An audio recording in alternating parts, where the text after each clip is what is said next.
क्या 2027 का यूपी चुनाव अब सिर्फ सड़कों पर नहीं, मोबाइल की स्क्रीन पर भी लड़ा जाएगा? समाजवादी पार्टी चुनावी मैदान में उतारेगी नया हथियार, मतलब डिजिटल योद्धा। हर बूथ पर 40 से 50 नए डिजिटल कार्यकर्ता। आखिर क्या है अखिलेश यादव की नई रणनीति? क्या इससे बदल पाएगा यूपी का चुनावी समीकरण? यूपी विधानसभा चुनाव 2027 भले अभी दूर हो, मगर सियासी दल अपनी तैयारियां तेज कर दिए हैं। समाजवादी पार्टी इस बार सिर्फ घर घर जनसंपर्क पर नहीं, बल्कि डिजिटल नेटवर्क पर भी बड़ा दांव खेलने की तैयारी में है। हर बूथ पर डिजिटल योद्धा तैयार करने की योजना बनाई गई है। आखिर क्या है यह नया चुनावी मॉडल और इससे किसे होगा फायदा? आइए इसे समझने की कोशिश करते हैं।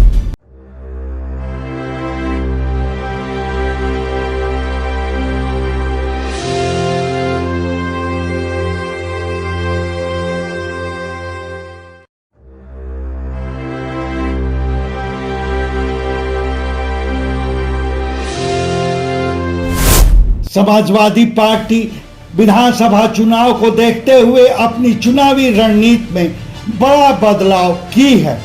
पार्टी अब परंपरागत जनसंपर्क अभियान के साथ साथ डिजिटल संगठन को भी मजबूत करने की तैयारी में जुट गई है। पार्टी जिला, शहर और बूथ स्तर के पदाधिकारियों को घर घर जनसंपर्क अभियान की जिम्मेदारी सौंपेगी। कार्यकर्ता गांव, कस्बों और शहरों में लोगों तक पहुंचकर पार्टी की नीतियों, योजनाओं और चुनावी वादों की जानकारी देंगे।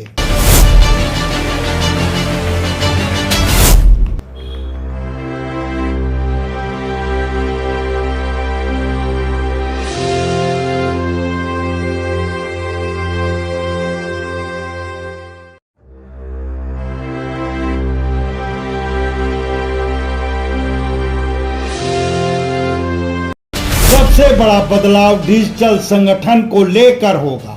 पार्टी के उच्च पदस्थ सूत्रों की मानी जाए तो पार्टी हर बूथ पर 40 से 50 नए सक्रिय डिजिटल सदस्य बनाने का लक्ष्य तय की है। यह सदस्य मोबाइल ऐप या ऑनलाइन पोर्टल के जरिए सीधे पार्टी से जुड़े रहेंगे।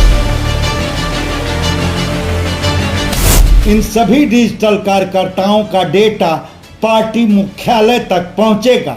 इससे बूथ स्तर की जानकारी रियल टाइम में उपलब्ध रहेगी और जरूरत पड़ने पर एक क्लिक में संदेश, निर्देश और चुनावी अभियान की जानकारी कार्यकर्ताओं तक पहुंचाई जा सकेगी।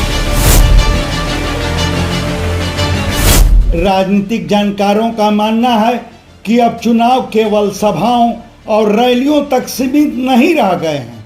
सोशल मीडिया, डिजिटल नेटवर्क और बूथ स्तर का डेटा चुनावी रणनीति का अहम हिस्सा बन चुका है। ऐसे में समाजवादी पार्टी का यह नया प्रयोग विधानसभा चुनाव में कितना असर दिखाएगा, इस पर सभी की नजरें रहेंगी। अब बड़ा सवाल यही है, क्या डिजिटल योद्धाओं की यह रणनीति समाजवादी पार्टी को 2027 के चुनाव में बढ़त दिला पाएगी या फिर दूसरे दल भी इसी राह पर चलते हुए मुकाबले को और दिलचस्प बना देंगे? इस सिलसिले में अपनी राय हमारे कमेंट बॉक्स में ज़रूर दें। धन्यवाद। आपसे आग्रह है कि हमारे वीडियो को लाइक करें, शेयर करें, चैनल को सब्सक्राइब करें और फेसबुक यूजर हैं तो हमारे पेज को फॉलो करना ना भूलें।